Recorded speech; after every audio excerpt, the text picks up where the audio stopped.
You could win a $200 gift certificate to Spring Creek Model Trains just by taking our survey. Head over to aroundthelayout.com/survey to give us your feedback and enter for your chance to win. The survey and contest ends on June 27th at 5 p.m. Eastern, so don't delay. Again, it's aroundthelayout.com/survey.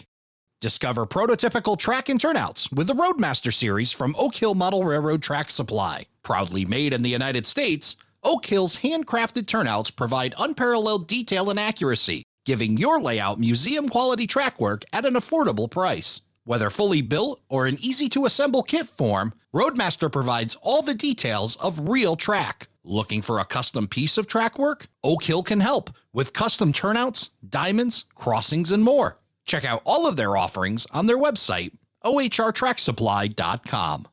From trackside to roadside and wherever you'd see a sign, Scale Signs has it all. With over 1,400 offerings in N, HO, S, and O scale, Scale Signs has the largest collection of fine scale signs on the planet. Come see the details that bring your models to life on their website, scalesigns.com. ATLP Extra is our monthly newsletter delivered right to your inbox each month. Sign up for free at atlpextra.com. ATLP Rewind.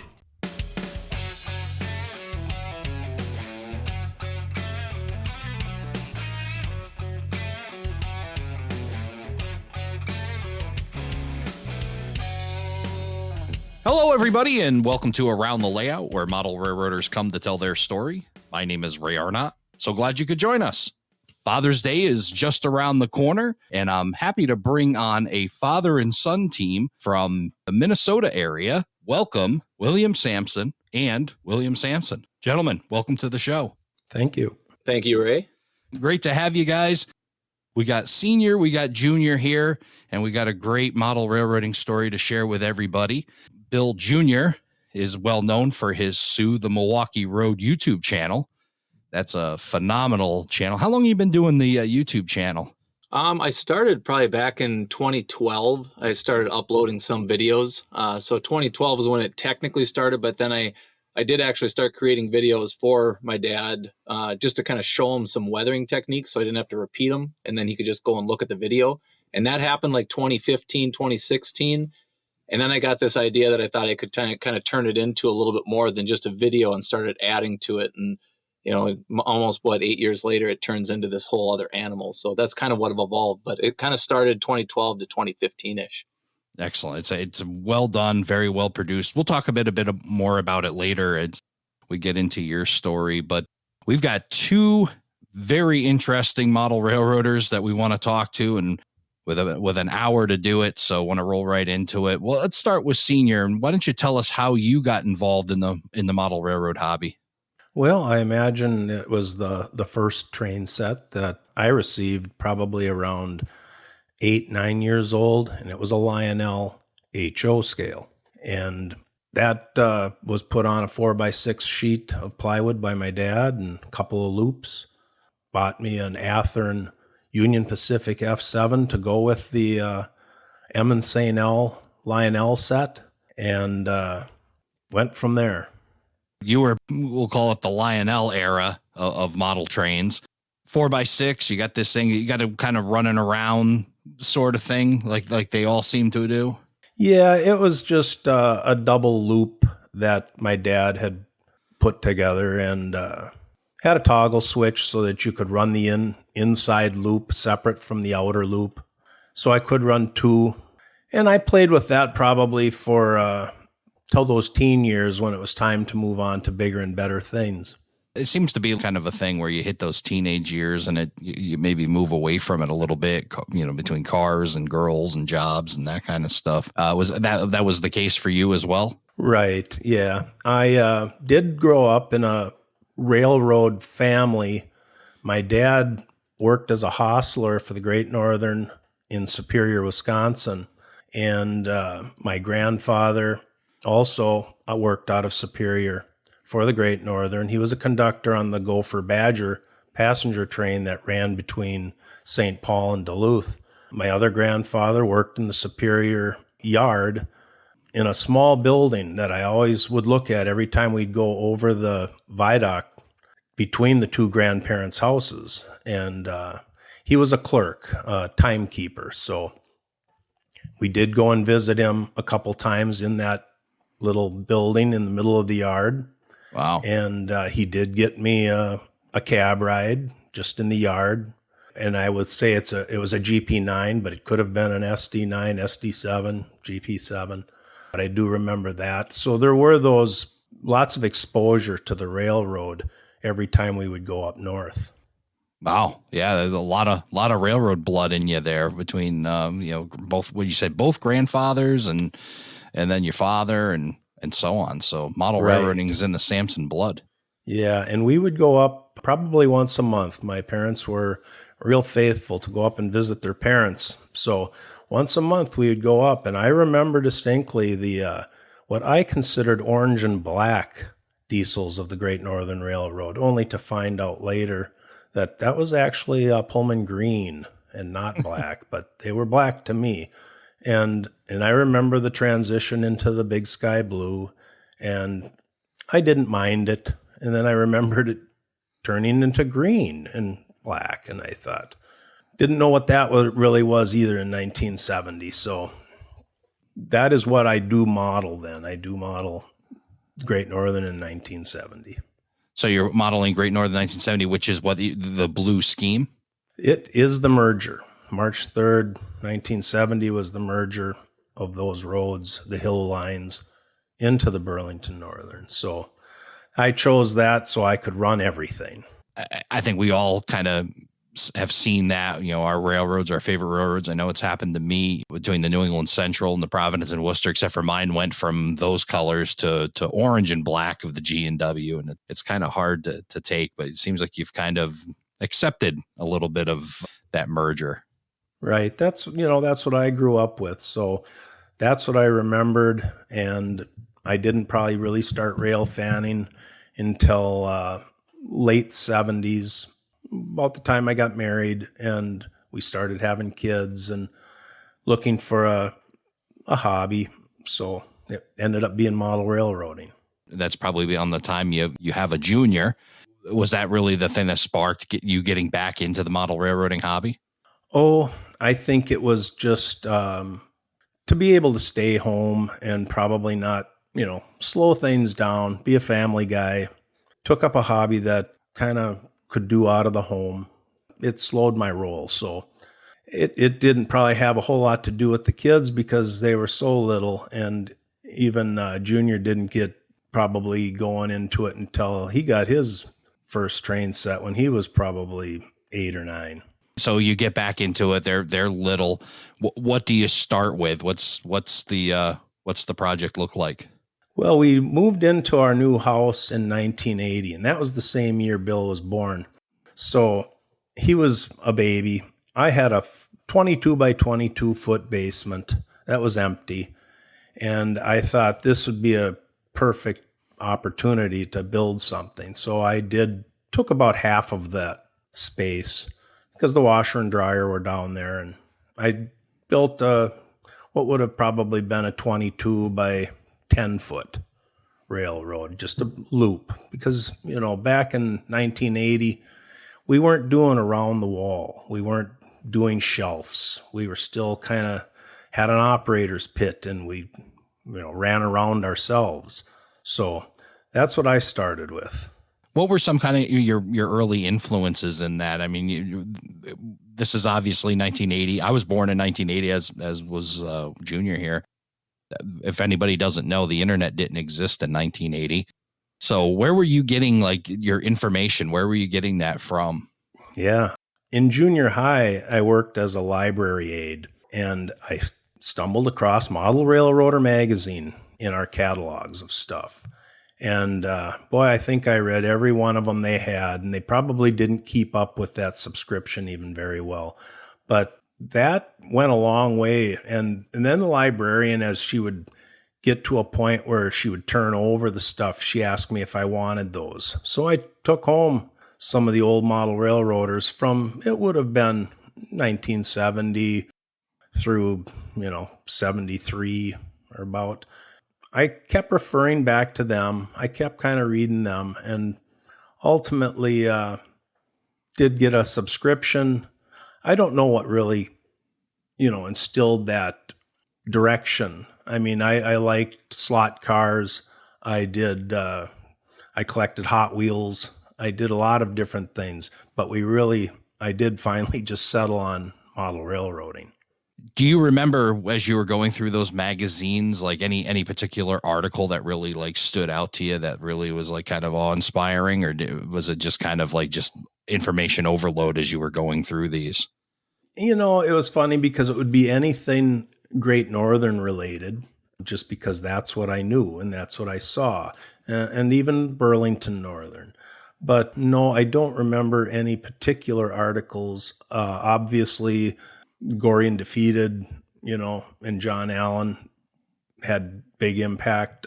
Virginia and Ohio, I liked the look. I didn't even probably realize it wasn't a real railroad. But those kind of things really drew me to want to go into model railroading. Where were you sourcing product? I mean, back in those days, did you have like a local hobby shop or a reliable source? Yeah, we had, the malls. And a lot of the malls here had a Gagers hobby shop. I don't know if that was a national chain or what, but Gagers was a go-to point. Even Woolworths had a little train section. And I remember even getting my parents to buy me an N-gauge Aurora postage stamp train set. And so I kind of veered off into that probably when I was about 12 or 13. And I actually did build a little 4-foot by 3-foot circle and put scenery on it and a tunnel. And it didn't run very good, but I think I still have it up in the rafters in the garage. Well, that's good, because I was about to ask the Tony Cook inspired question. Do you still have your old trains? I do have all of my old trains. And in fact, I did get my dad's Lionel train that was about a 1940 vintage, I think Sears catalog offering. And I have that on my display case in the basement. And I have my original M&L Lionel HO in my display case. And the N-gauge stuff, not on display, but probably in boxes somewhere. I know I didn't ever get rid of them.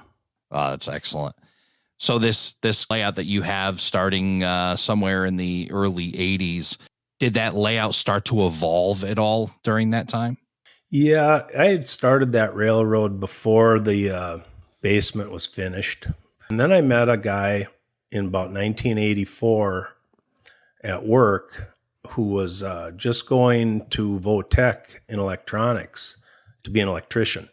And he was into railroads. And he came out and saw my 10 by 22 and kind of thought, it'd be nice if we had a suspended ceiling and sheetrocked walls. And he said, I could design you one on the CAD system at school, a new layout plan. So we tore that one down in about 1985, 86. And he developed that new track plan, which once again ended up being a folded dog bone, because even at that point, we still weren't doing shelf layouts or, really weren't doing double decked.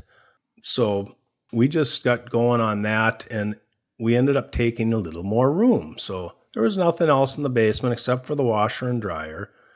And we continued to expand the railroad into the whole 22 by 22 foot room with of course, the support wall for the house up the middle, except for the open one end that was 10 feet that the original layout was in. So we did tear the original one down completely, sheetrocked, suspended ceiling, and he came up with a decent folded dog bone that we started to commence on in about 1988. We'll bring Junior in here. We're talking, ages, 5 to 8. Isn't it nice to be born in 1980? You can basically by the year know how old you were, right? Absolutely. I'm June of 80. Yeah, and I'm April of 80. So it's nice. Like 81, I was 1, 82 was 2, and so on. So it's nice and easy. So we're 43 this year. That's right. That's right. I've hit it, and you're pretty close here then, right? Yep. What was your earliest memories of this? Do you remember the original and your dad upgrading the basement and doing all this stuff? I do remember the original. The original in that 22 by 22, as he said, is it was 10 by 22. So it was the back half of our basement. And I remember that one. It was black fascia, and there was a little duck under. You kind of could duck under, and the engine facility was kind of in the center. And I just remember as a kid seeing that type of stuff. And as you're younger, obviously you're stepping up on stools and you're doing what you can to kind of see because the bench work is up a little bit higher. But I don't remember the actual disassembly of that railroad. I do remember, and I don't know, Dad, if you remember this, but he had a motorcycle that was in parts. That's all I remember. But there was a motorcycle that was taking place there. So I still did even get a little influence of the kind of the motorsports side of things. But I do recall seeing it. Was that in the basement? No, that was in the second level. Our house is a 4 level. The railroad was in the full depth basement, but it was a Husqvarna 250 WR that I had torn apart, and it was in the lower area, which later became your bedroom. Okay, right. Okay, that was the area. So that's where I had it, and that was prior to finishing off that area. Because as we fast forward to the new railroad being built, I fully remember that being assembled. They kind of mapped it out on the ground, kind of could tell where the actual layout would lay. And at one point during the construction, and this takes us back to 87, I thought it was the 91 World Series, but the Twins made it to the World Series in 87 and 91. And Colin and my dad were downstairs in the basement. I'm down there as well. And they wheeled the TV. It was at the top of the steps. And the TV was up there, and they had the ball game on. So that was kind of how we watched one of the games. I don't know which one it was, but the World Series was on. We're doing trains down in the basement. And one of the things that Colin, being our electrician, is obviously having to focus on a 5-cab system that he ends up installing. And I am a talkative person. And as a talkative person, even as a little kid, I would chatter and chatter away, asking him all that I could about the electrical side of things, which paid dividends later in my career with the model railroading. But at one point, Colin says, "Billy, could you just hold it for a minute?" So I might have waited about maybe 15 seconds because he's trying to concentrate. He's trying to do a lot more complex stuff that was taking place. But Sure. I was sucking as much information as I could out of, Colin, the construction. These guys are working on this stuff, and I'm having the opportunity to see it firsthand. So that's kind of my first recollection of the railroad starting up, or the current one that's there now. I vaguely remember the old one, but mostly the new one. Yeah. So you, for senior, you get this, this guy's helping you, which is really cool, helping with the wiring and electrical stuff. Tell us a bit about this, what you end up with. You talked about the dog bone and stuff. 6-cab system. Sounds like you were running a bunch of trains on this thing. Yeah, like I said, he was going to school, going to Votech to be an electrician. And he's even today just a really talented electrician. He's a master electrician in the state of Wisconsin. He was licensed in both states, but I think he's kind of let the state of Minnesota's go because of the cost. And the company he works for pretty much just works in Wisconsin now. But yeah, there was early on, CTC 80 was coming up, and there were some memory throttles that somebody had put in model railroader to build your own memory throttle.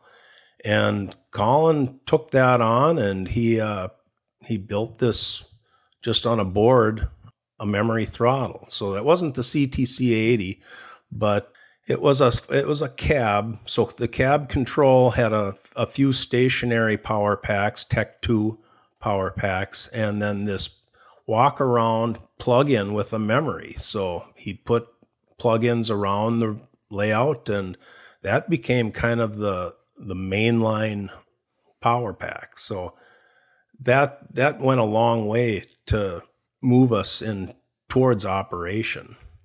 Where did the idea of operations come from to you? Was it through the magazines, or I mean, you've got railroad in your blood. You've seen the railroad and what it actually does, which is not run in circles, but actually, deliver product and whatnot. So was operations incorporated early on, or is this something that kind of developed into your layouts?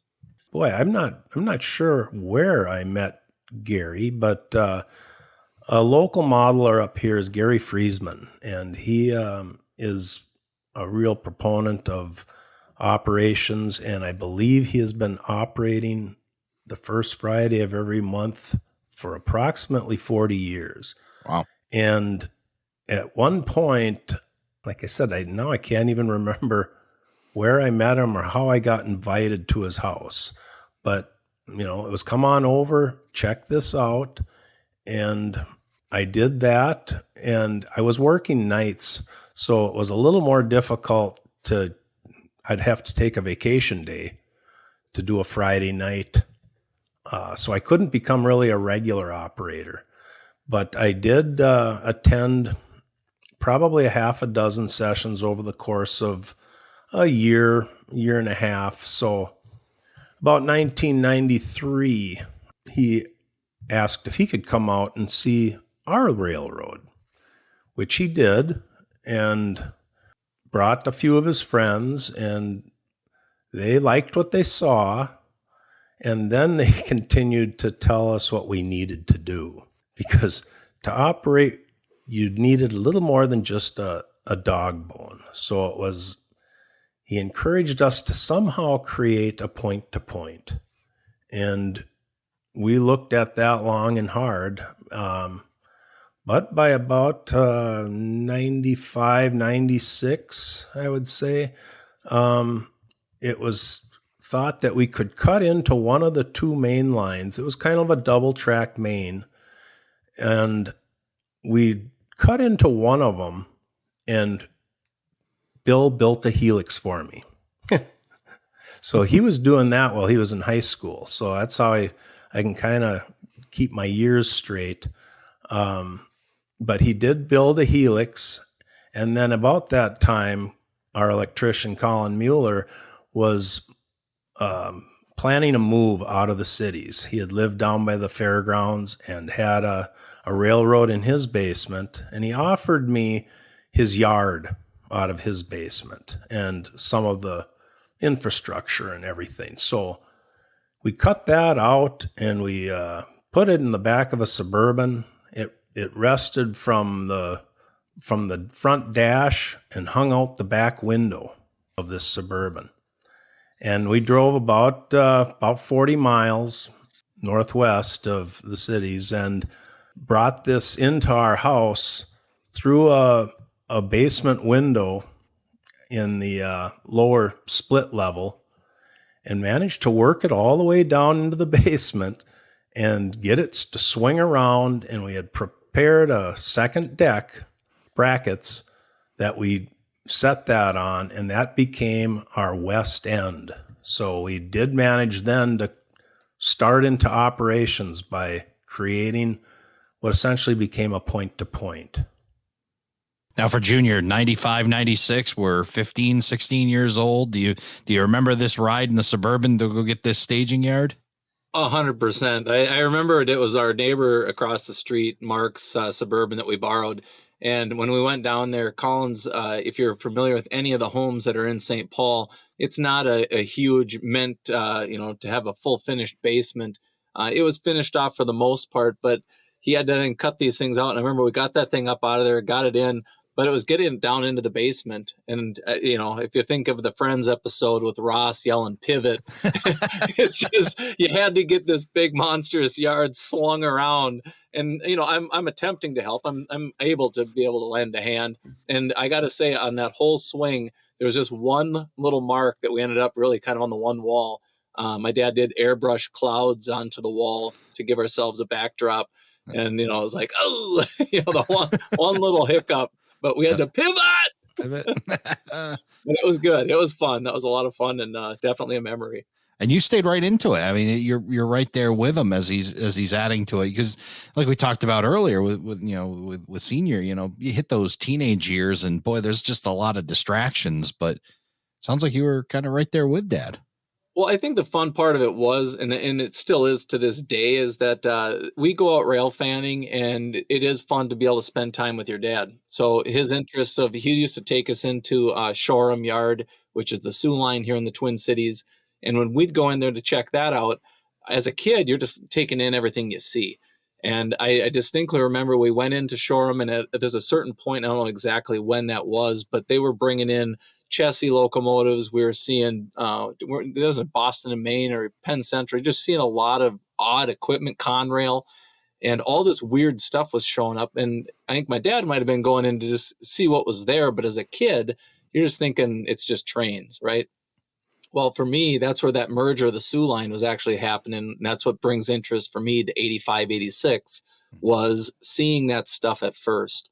And now I even reflect back at going over highway when it was on 94, we'd actually go over what was known as Southtown Yard, and you could look down south. So as a kid, he'd always just go, look down there and see if there's anything. So I would sit up in my seat and I'd look down that way and see a lot of times it's vacant tracks. There's very little that was there because it was getting pulled out. But that rail fanning side of things is what tied it in. And then bringing it to the interest of the railroading, I would say that we probably laugh harder when the two of us are down there just BSing about something, working on the railroad. So that camaraderie, it's like I said, it's still to this day. But as a kid, he's working on something. I might be trying to work on something, change couplers or something of that nature. And having gotten older when they were building the Helix, I had the ability, like he cut all the circle pieces that I needed to be able to create the actual Helix itself, or, I would help cut it out with a jigsaw.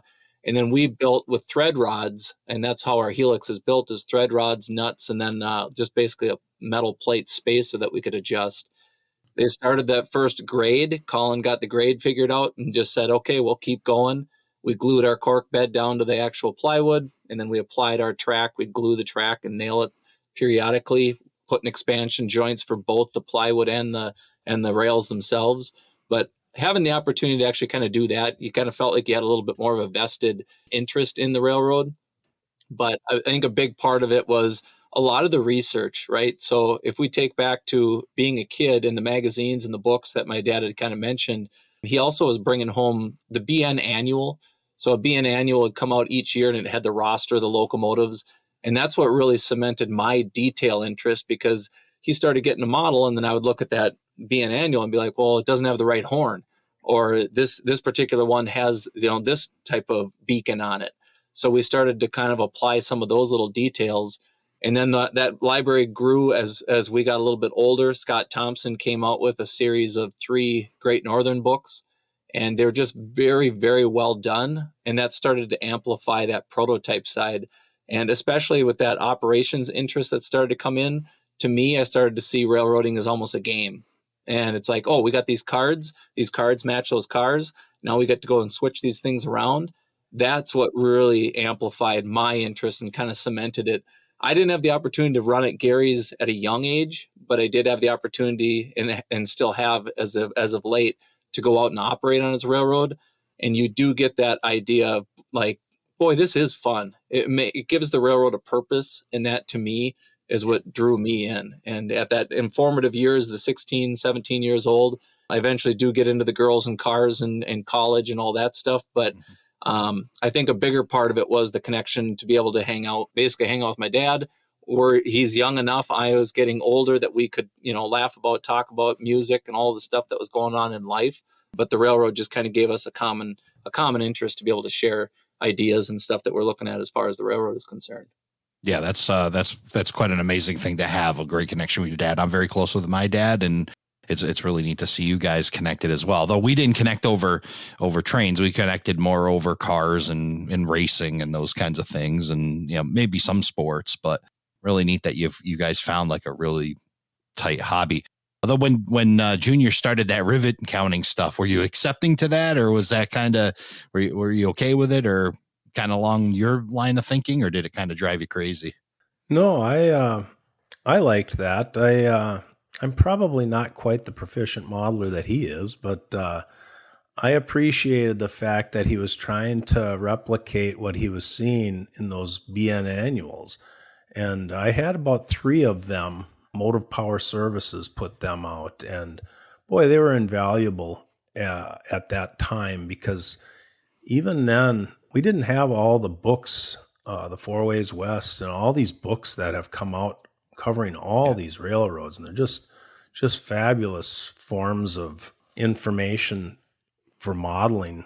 I've got those books now that are from all kinds of other railroads, connecting roads and stuff, just to get that information. So when he was replicating Burlington Northern engines, I thought it looks great.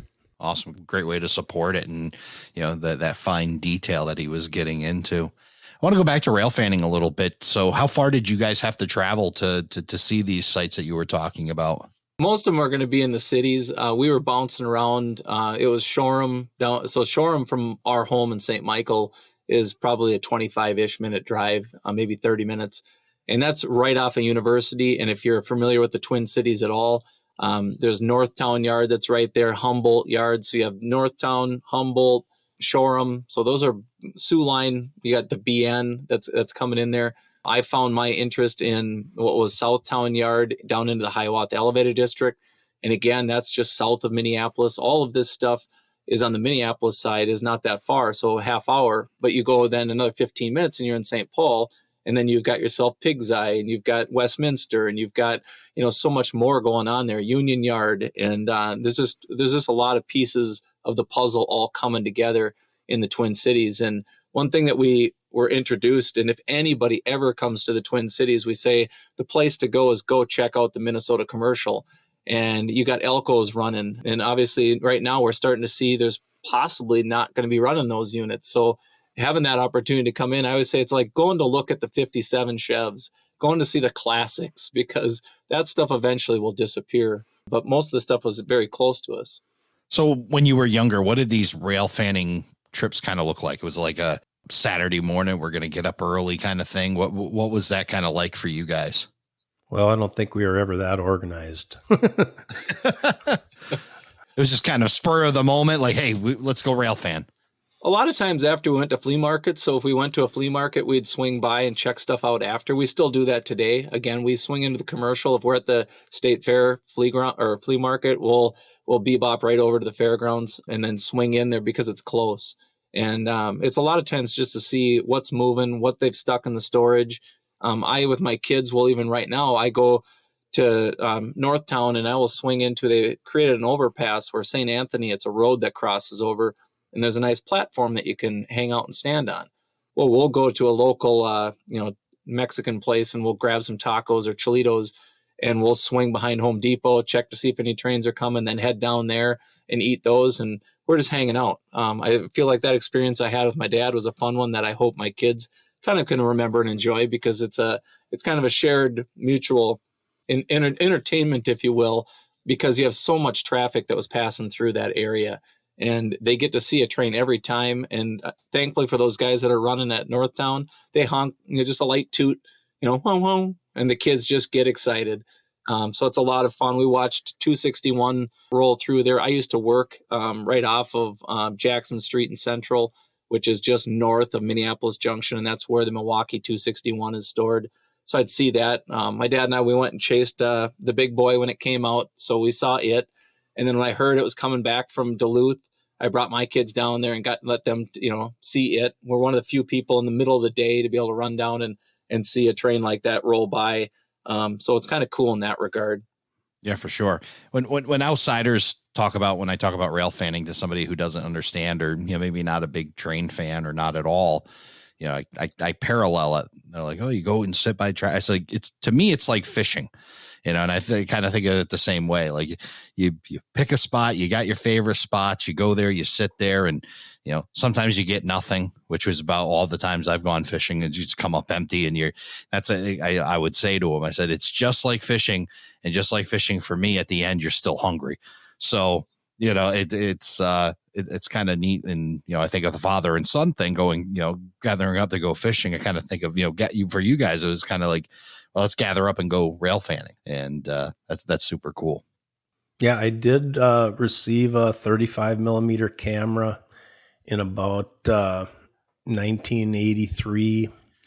And unfortunately, I didn't start out shooting slides right away. I And it was expensive, film and developing, but at least I had gotten to a better format camera. So that also encouraged a little more rail fanning and getting out and taking pictures. But we didn't seem to do much for,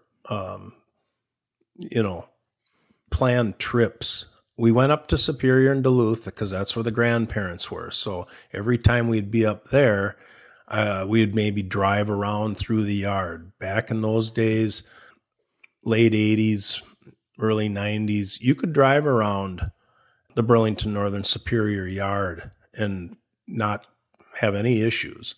Of course, we were respectful and didn't ever probably more than get out of the car to snap the pictures. Never climbed on anything or anything like that. But that was another destination always whenever we would go up north, to try to get away for an hour or two and check out the rail scene in the area. That's fantastic. Be able to go up and, like the spots. These are kind of the areas that when you were younger, you were able to share with Junior. Yep. And that's where I think a lot of the stories tie in. I know it would be my great uncle Wally.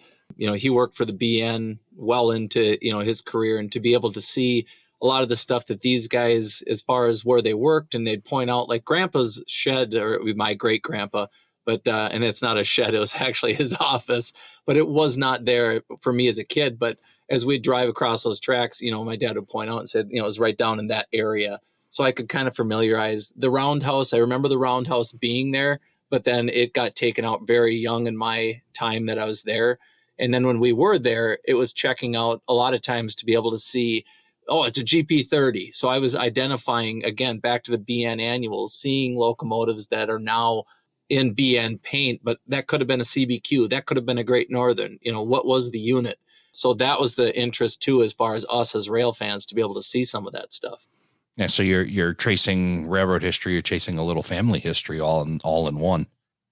So let's get back to the model railroading aspect. And we left off kind of 95, 96, and the young Bill builds a helix and adds that to the layout. And you've got yourself involved in this operating with this Gary, who's kind of introduced you, and now you're doing that. When do you start kind of holding your own op sessions and bringing other people in? Well, we did basically use the same car card system that Gary Friesman used. He gave me a couple of blank ones, and I had showed them to my electrician, and his wife's father owned a printing company. So he said, I could get these printed. And I still have probably a couple hundred car cards and waybills that, I'll never get around to using. But we must have printed 1,500, 2,000 car Holy cards moly. and waybills. So we did go down that road in the late 90s into the early 2000s. And we did, tried to have our little operating sessions with just the three of us, and every now and then one or two friends. But even then in the early 2000s, I don't know how big operations were compared to today, but we were trying, and even today we don't probably operate as much as we would like, but we were on our way in the early 2000s. So the layout that you had in 95, 96, you had the helix, you get a staging yard from somebody put together. Is that the layout you currently have? Yes. Excellent. What kind of, and in what state is it? Like, is it 100% scenic? Where are you at with that layout? Well, it's funny because you learn how important it is that you have bulletproof track work, and then you wanted to prove out this operating layout that, if you wanted to make any track changes. So I really held off on doing much scenery for probably a good 10 years. And we did make some modifications in the yards, some just critical crossovers just to make operations work better. So was just proving out the railroad for such a long time that I was afraid to get into ballasting. I didn't want to have to start cementing my track in like that. I still wanted to be able to change things if I had to. So we kind of dragged that out a little too long. So even today, I've done a fair amount of ballasting, but I would say as far as scenic, it's maybe half. Probably like everybody, you need more trees, always need more trees. I tend to we are modeling essentially, let's say St. Paul is our east end and a small staging yard, which is underneath the main yard, which I would never do again. Yeah, why is that? Go ahead and tell us why. I just didn't have enough clearance, probably 4 or 5 inches. So even reaching under there is difficult. And while I have re-railers on the yard tracks down there, that doesn't always save you. And so that's more of a limited end is our east end. And then the main yard is Union Yard. That was a Great Northern Yard in Minneapolis, St. Paul. And we then go all the way west to Wilmer. So it's the Wilmer First Subdivision of the Great Northern. And then we did continue a staging yard even a little bit further into his bedroom on the second level of the house. And that's a 10-track staging yard. So we do have plenty of room at that end. So a lot of trains terminate there and they end up not having anywhere to go eastbound as much. But it's working for us right now. Junior, did you have any issues with a staging yard coming into your bedroom? No, the funny story and how it ended up coming in there was my dad ended up going out with my mom. They went out for dinner and left with Colin, myself, and another one, a former CP employee, Dave, that we all put it in while they were gone. So it was basically kind of a run and gun. And to give people an idea of how the railroad is set up, the house is a split level. So modified split, meaning you come in and then you can swing a right down a set of stairs. And off to the left, on the very back side of the house, would be my bedroom. And if you stayed along that staircase and went down into the basement, that obviously brings you down to the railroad. The main railroad's at about chest height. And then we have our second deck that's right about at eye level height if you're standing there. And that eye level height actually swings around perfectly when it goes through the wall. If you go back up those stairs, it's at about kind of mid shin height. So you have a nice kind of a low level. I had no problem with it. The yard itself, I occupied trains were in there in my high school into collegiate years. And then after I had moved on, my younger sister then came in. And when she came in, a little less care may have been had for some of the rail cars and stuff. So again, there was a point where my dad and I, we created basically a lift up lid system that would cover up that yard. And we created almost looks like a bench. And that hides the that upper hidden yard, which now if we do have operating sessions and stuff, we can prop those lids open, see all the cars, and obviously get in and out of there. But yeah, I definitely remember it. I had no problem with it. I highly encouraged it. May not have been a high on my mom's list as far as items to have put into my bedroom, but at the time, it really did help facilitate the railroad. Our east end is a little light, as my dad mentioned. The west end, having as many tracks as it does, it allows us that opportunity to have a lot more trains that can kind of come into the scene, and then eventually we can spin them and then send them back.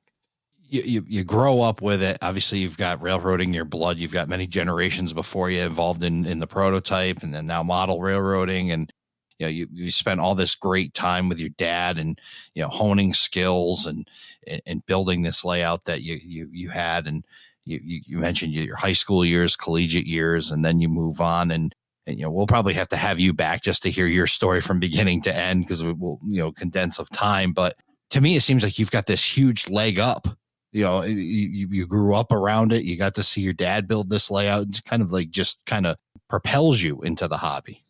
Well, I think that's a big part of it. I mean, obviously being exposed, some of the things that people don't see, and even my dad may not have seen, was the learning curve that I was on when trying to create some of these more prototypical looking cars. I would take a 40-foot box car, and I don't even recall the original road that may have been on the car. And I was just trying to figure out, like, how do you strip paint? So some people are like, oh, you just use brake fluid. And I remember taking an RS11 shell. It was a Lehigh Valley, and I dropped that baby into some brake fluid, and it softened up the shell. And I was like, this is not good. The paint came off, but then the actual finish started to get soft and details are starting to get lost. And I thought, well, this ain't the answer. So I cleaned that thing off, and then I ended up spraying it into NP paint. So that repainted unit was try to salvage it, but that's that learning process. And it's at the expense of some of my dad's equipment or power.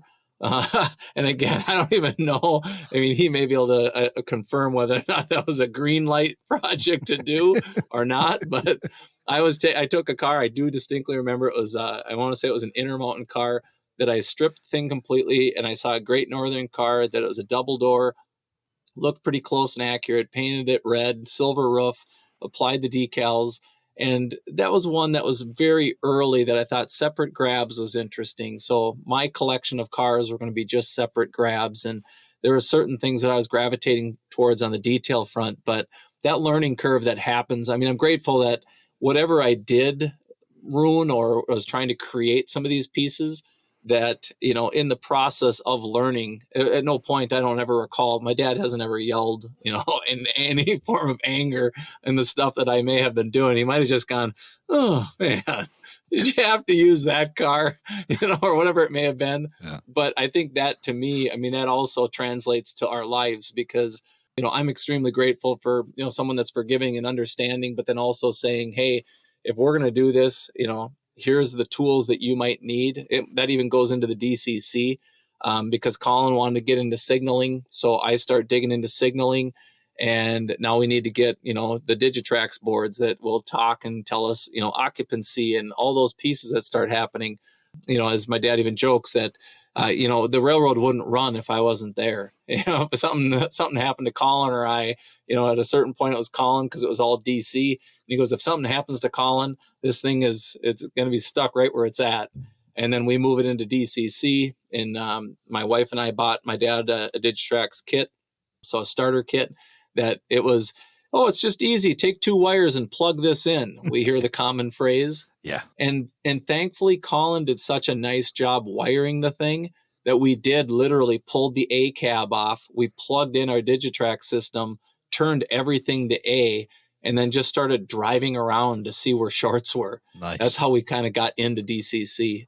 Nice. So it's a huge testament to the work that he did. But at the same time, that whole learning process, when you ask Ray, how do you kind of get into this and these interests, it kind of helps to be able to have, somebody saying, hey, give it a go. Let's see if we can get the thing to work. I mean, we've probably put decoders into, every bit of 60, 70 some locomotives over the past few, years, and then upgrading from the first ones we started with.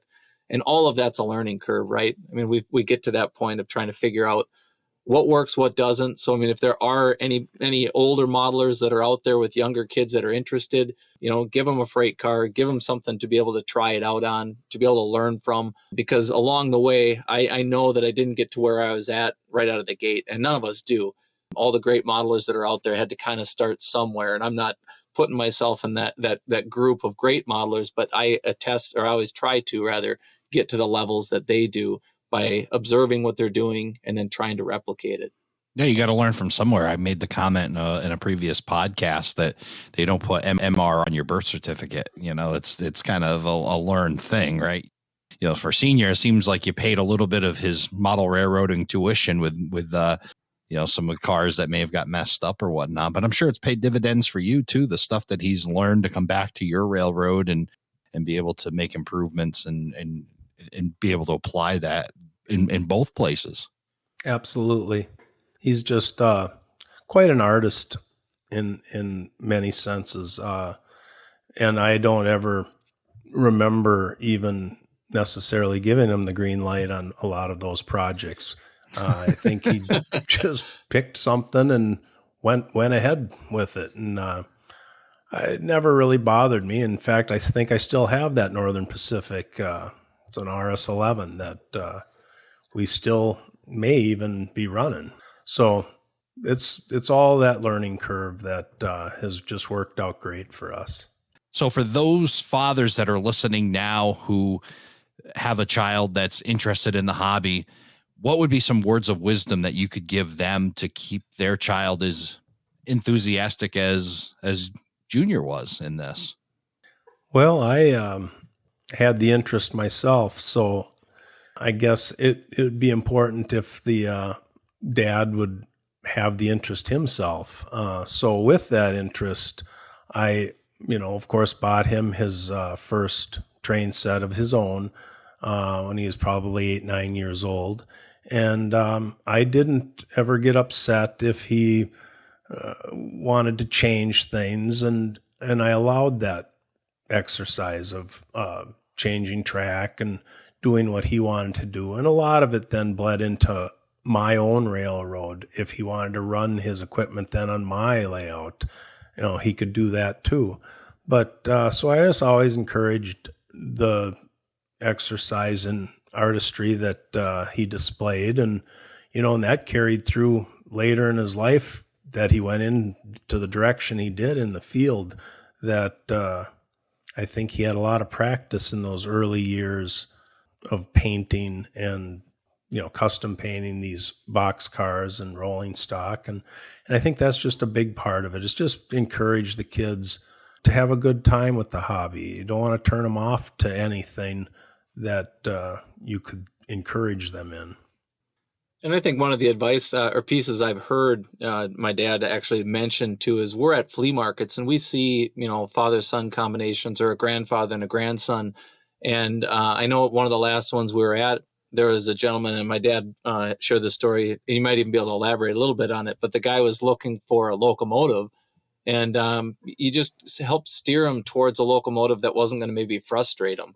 And I don't remember the exchange, but Dad just briefly touch on just showing him the type of motive power that may bring a kid interest and less frustration. Yeah, I just they were looking at an old Tyco Elko. I'm sure it's a pretty 1980s probably from a set that they were kind of looking at, and it was about $12 or $15, and I kind of said to him, you can probably find something like an Athearn Blue Box engine for about that same price if we look around. It was a pretty big flea market, and they thanked me and they passed on that particular purchase. And I ran into them probably a half an hour later, and they didn't have anything in their hands. And I said, "How is that going?" And I happened to run across some Athearn Blue Box for 15, 17, 20. And I thought, boy, this is right up their alley. And I said, let's go over here and let me show you something. And they ended up buying several things right there. And I think that just helped them because they were just getting into it. It was a grandfather and his grandson.